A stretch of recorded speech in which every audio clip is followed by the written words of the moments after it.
பினாங்கில் தமிழ் பள்ளிகளின் வளர்ச்சியை தொடர்ந்து ஊக்குவிக்கும் பொருட்டு இந்த ஆண்டும் மாநில அரசாங்கம் 24,20,000 ரிங்கிட் மானியத்தை வழங்கியுள்ளது. பள்ளிகளில் வசதிகள் எப்போதும் சீராக இருப்பதை உறுதி செய்ய அத்தொகையில் இருந்து 7,68,901 ரிங்கிட் நிதி 28 தமிழ் பள்ளிகளின் பெற்றோர் ஆசிரியர் சங்கங்களுக்கு வழங்கப்படுவதாக மாநில முதலமைச்சர் சவுகன்யோ தெரிவித்துள்ளார். மனித மூலதன மேம்பாட்டிற்கு தொடக்க கட்ட முதலீடாக 1,94,400 ரிங்கிட் தமிழ் பள்ளிகளில் உள்ள 11 பாலர் பள்ளிகளுக்கு வழங்கப்படும். அதே வேளையில் இலக்கவியல் கட்டமைப்பு மற்றும் ஸ்டெம் எனப்படும் அறிவியல், தொழில்நுட்பம், பொறியியல் மற்றும் கணிதத்துறை திறன்களின் மேம்பாட்டிற்காக பினாங்கு கல்வி மன்றம் PECக்கு 13,36,699 ரிங்கிட் ஒதுக்கப்பட்டுள்ளதாக சவுகன்யோ அறிவித்தார்.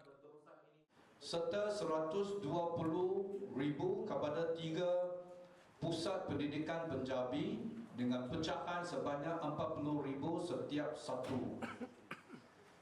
Ucapan ini tak ada terlembu, berapa akan terima 30,000. Okey.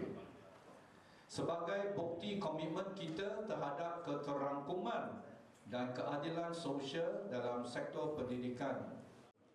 Penang ஜார்ஜ்டவுனில் நேற்று நடைபெற்ற நிதி வழங்கும் நிகழ்ச்சியில் கலந்து கொண்டு உரையாற்றிய போது அவர் இத்தகவல்களை பகிர்ந்து கொண்டார்.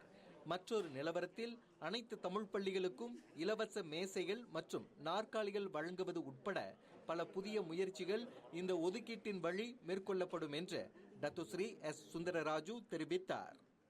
பினாங் தமிழ் பள்ளிகளுக்காக ஒரு சிறப்பு குழு இருக்குது. அதுக்கு என் தலைமையில் தான் நடக்குது.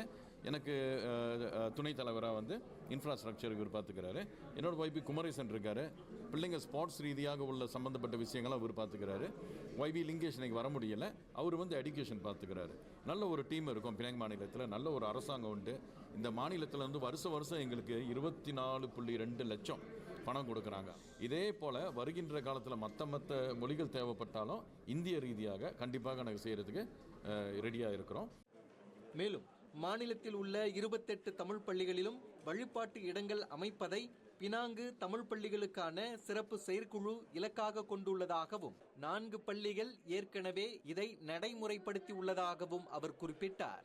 இதனிடையே வழங்கப்பட்டிருக்கும் நிதி அனைத்து தமிழ் பள்ளிகளுக்கும் மிக பெரிய உதவியாக இருக்கும் என்று பெருமத்தங் திங்கி தமிழ் பள்ளியின் பெற்றோர் ஆசிரியர் சங்க தலைவர் ஐ. கிருஷ்ணன் கூறினார். நம்ம ஸ்கூலில் பார்த்தீங்கன்னாக்கா இந்த புறந்தோக்கனால பார்த்தீங்கன்னாக்கா நம்ம B40 ஃபேமிலிஸ் ஆல்மோஸ்ட் பார்த்தீங்கன்னாக்கா ஒரு 40 பிள்ளைங்களுக்காக நம்ம ஃப்ரீ டிரான்ஸ்போர்ட் ப்ரொவைட் பண்ணுறோம். இதுக்கு முன்னே இந்த பிள்ளைங்களாம் ஸ்கூலுக்கு வர்றதுக்கு டிரான்ஸ்போர்ட்டுக்கு பே பண்ணுறதுக்கு கொஞ்சம் கஷ்டப்பட்டாங்க. இப்போ நம்ம ஃப்ரீ டிரான்ஸ்போர்ட் இந்த ஃபண்ட்னால கொடுக்குறோம் ஒரு ஆல்மோஸ்ட் 40 பிள்ளைங்களுக்கு. இந்நிகழ்ச்சிக்கு 2வது துணை முதலமைச்சர் ஜக்தீப் சிங் டியோ, பகண்டாலாம் சட்டமன்ற உறுப்பினர் K. குமரன் மற்றும் பத்து உபான் சட்டமன்ற உறுப்பினர் A. குமரேசன் ஆகியோரும் வருகை புரிந்திருந்தனர்.